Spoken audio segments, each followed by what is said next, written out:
Alright, so this time I'm going to be making the bit that happens after the first drop. Like, it's not quite the break, but it's not the drop either. I'm not sure what it's called, but it's still high energy, but they're not, like, not a drop. This bit.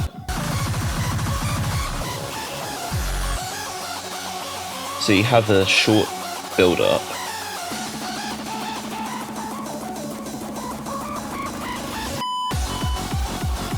and then it goes into not really a drop, but something like a drop.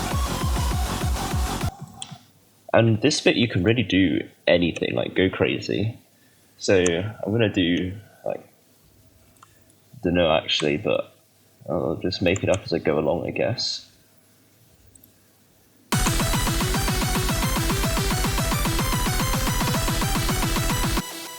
Actually, first things first, this should be twice as long. Drop 16 bars is, in my opinion, the best length for a drop. Then this bit I'll probably change, and then can do this bit. So I don't know. I guess I'll just call it the second drop, even though it's not really a proper drop, but like it's kind of a drop, so it counts.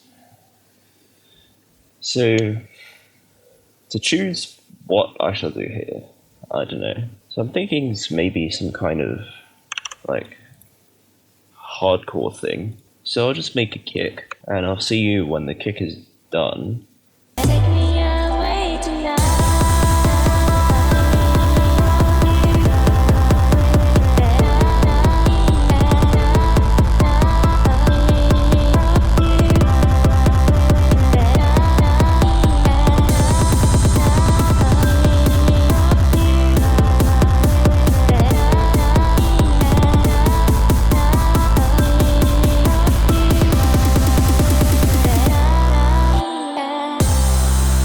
Okay, so now that I have made that kick, I'm just going to go grab that and put it in.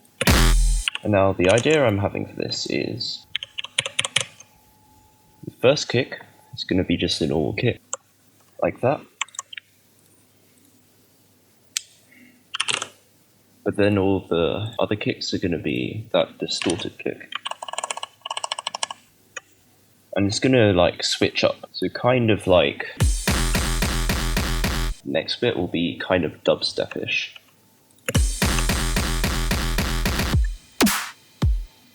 Because I don't think it affects the sound that much, I usually don't bother layering the snares. But maybe it's because these are just good samples. But if you think that your snare doesn't sound that good, then you should probably layer some other stuff, like 1 or 2 snares. But I think these sound fine as they are. And for some reason they're always super loud, so just turn them down. You don't have to do the same for the second drop. Pretty much everyone does it differently. In fact, everyone does the first drop differently as well. Like, you can really just switch any of the places of the drops. Like, you could have the first drop be the variation, and then you could have the first drop be the variation, and then go that way. But I'm going to do first drop melody, second drop variation, third drop climax.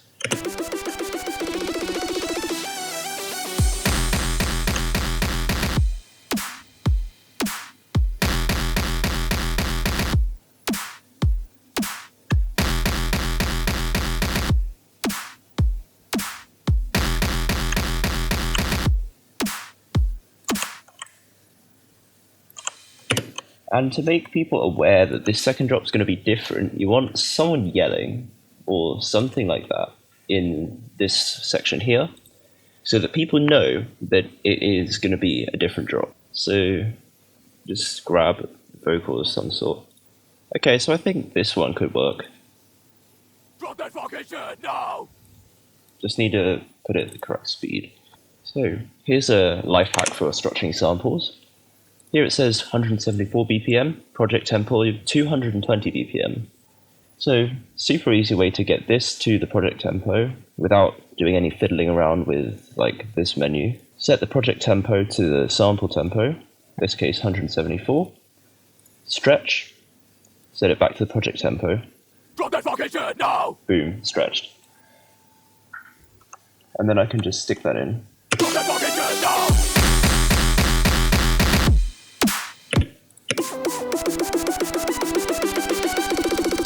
Drop that fucking shit! Then just cut off the end of the melody. Drop that fucking shit now! This probably doesn't need much processing. Drop that fucking shit now! Drop that fucking shit now! Drop that fucking shit now! Drop that fucking shit now! So I'm just going to cut out the lows, because all of that sub's going to be filled later. Then I'm going to add some nice delay, lyra as usual. Drop that fucking shit now! That's way too much, so I'm going to turn that way down. Drop that fucking shit now! Drop that fucking shit now! Reverb. Oops, not that much. Drop that fucking shit now! That's a bit too much reverb. Turn that down. On a pre-drop vocal, you don't actually need that much delay and reverb, because otherwise you'll have a lot of stuff lingering around when the drop happens. Drop that fucking shit now!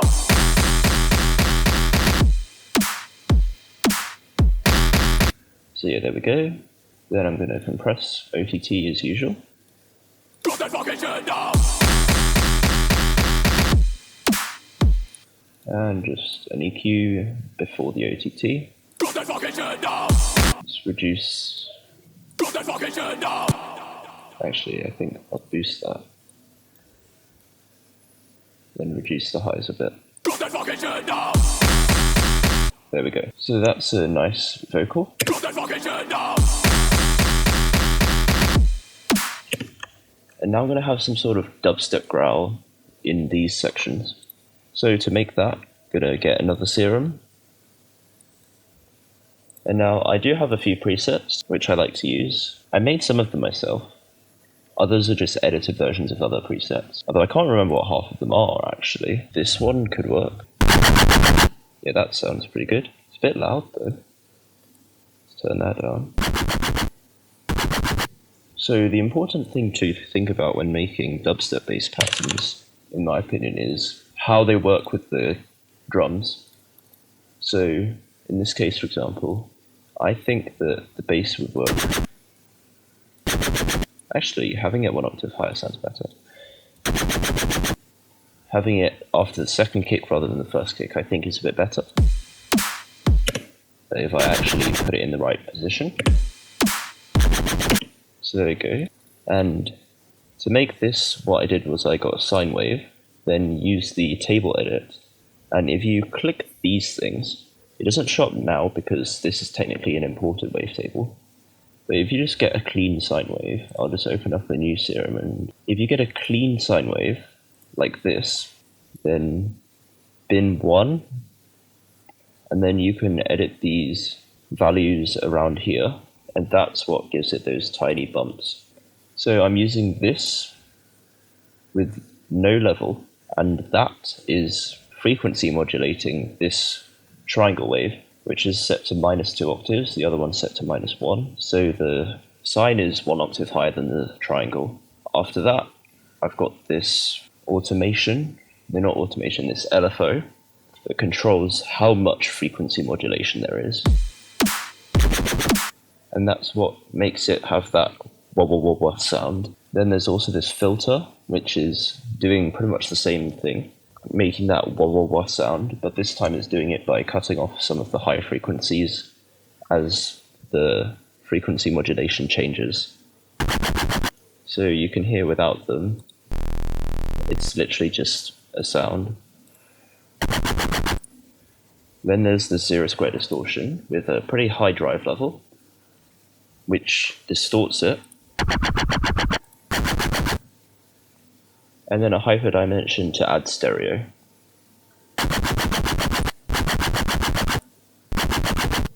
Then this compressor just compresses. I actually prefer it on multiband mode. So that's bass number 1. Now I usually do use quite a few dubstep basses.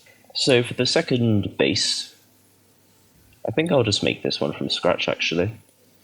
So one thing I do like to do is just get a nice wavetable.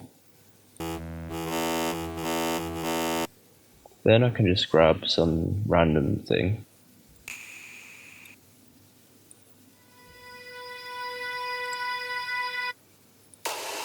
Then you can drag that sample in, and then it creates a wavetable from the sample. And this could be usable as a modulator.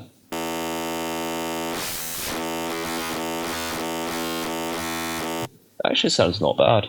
So let's do that.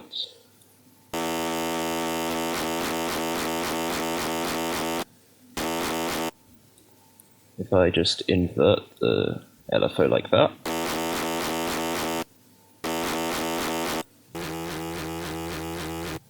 So you can hear that actually sounds not bad. So just dragging in random samples into the LFO, into the oscillators can be a good way to find some interesting dubstep basses. Then just FM them. Like FM just pretty much makes anything a dubstep bass actually. And then filter.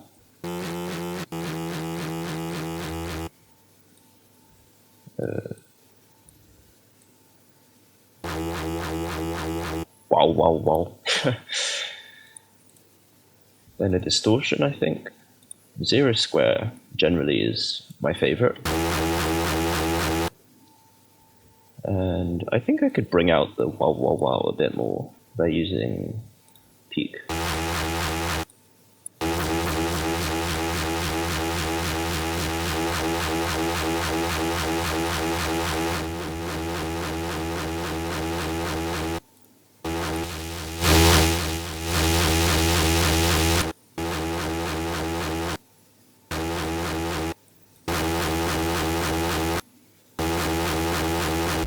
Although now I think there's a bit too much high, but that can be fixed. EQ, and then just up the gain on the bass.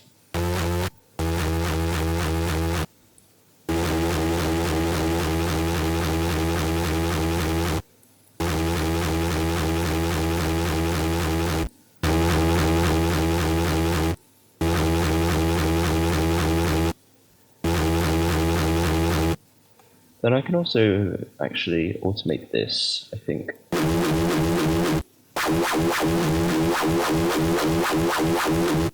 Maybe I'll automate it in the opposite direction.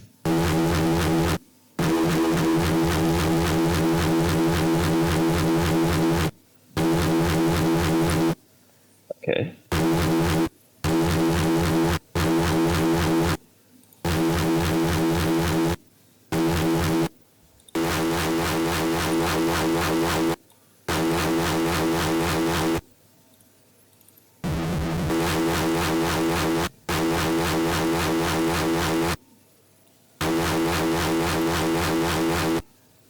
Yeah, experimentation is pretty much the best way to go with this kind of thing.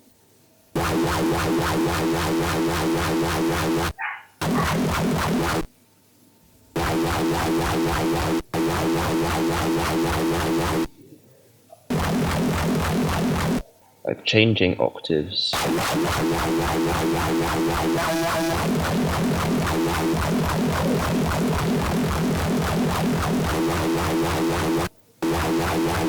Like I think putting that down one octave sounds actually a bit better.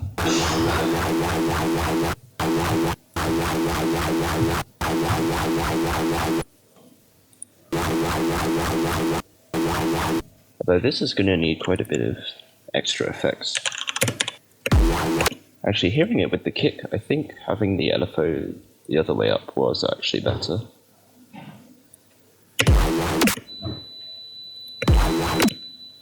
And then I'll push it over a bit. There we go. But I think I can make it even better. I think a vocoder might work. I heard Wobbix use this trick once. It just brings out the wah a bit more. There we go. But it does also take a lot of the other frequencies out, which is annoying, but that's fine, an OTT can fix that.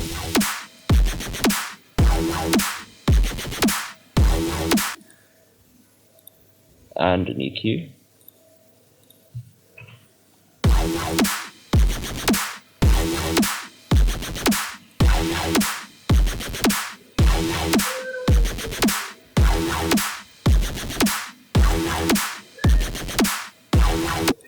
Oh, and of course, don't forget to cut out the sub. Sub on dubstep basses usually is cut out because you put a separate sub on because of all the FM that's going on, which messes up the sub quite a bit. Anyway, gonna make the rest of the basses. See you a bit later.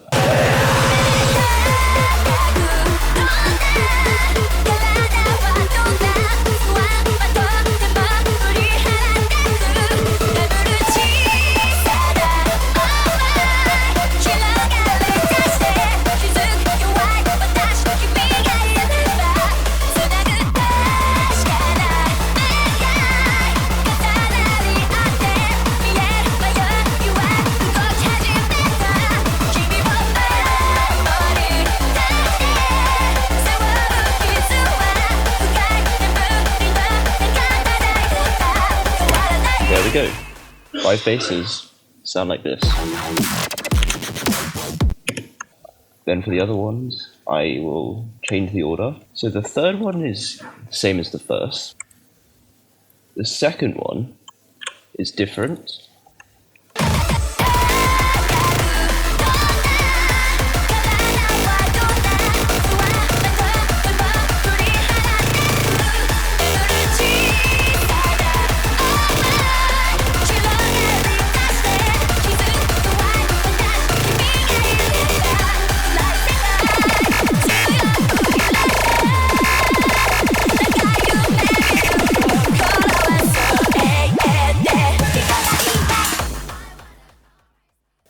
And I leave the part after the snare because that's going to be another vocal sample. So this is what it sounds like. As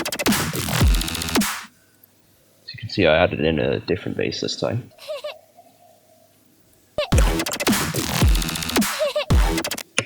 There we go, that one seems good enough. Then I'm just going to process that in the same way as I did for the other one.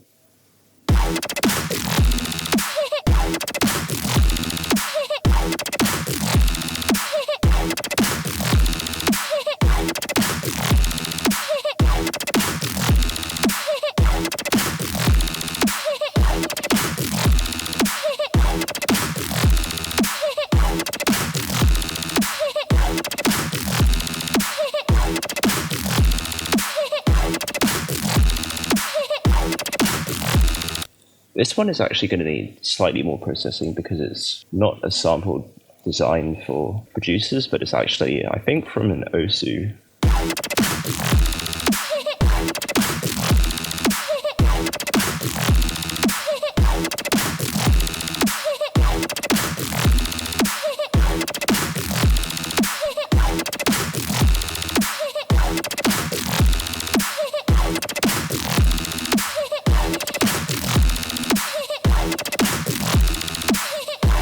There we go, that's a bit better. And then the last one is going to be just a clip of the melody. So that's pretty easy to make, just do that.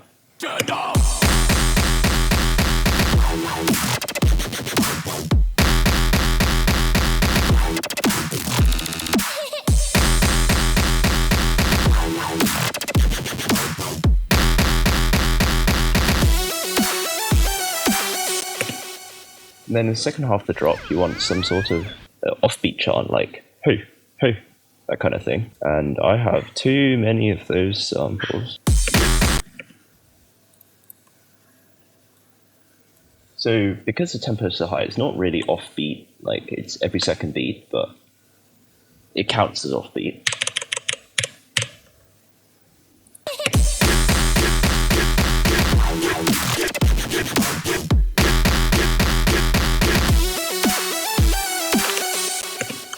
There we go. And then, of course, process it.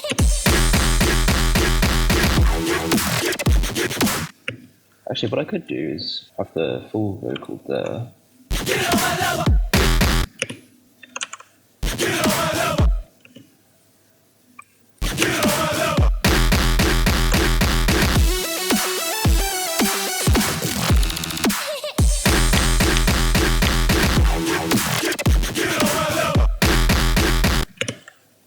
Actually, that sounds pretty good. I'll just trim it slightly to make it fit better with the beat.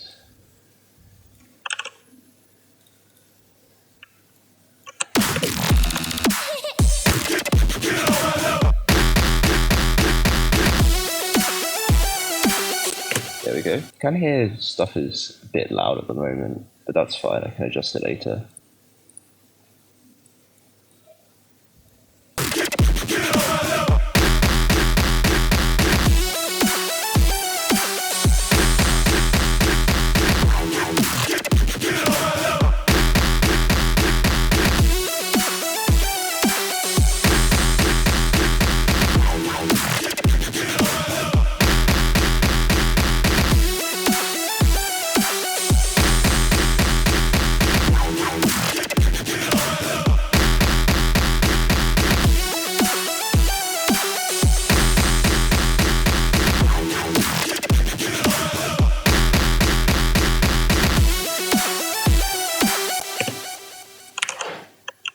So there we go, that's the second drop kind of done. Drop that fucking shit now.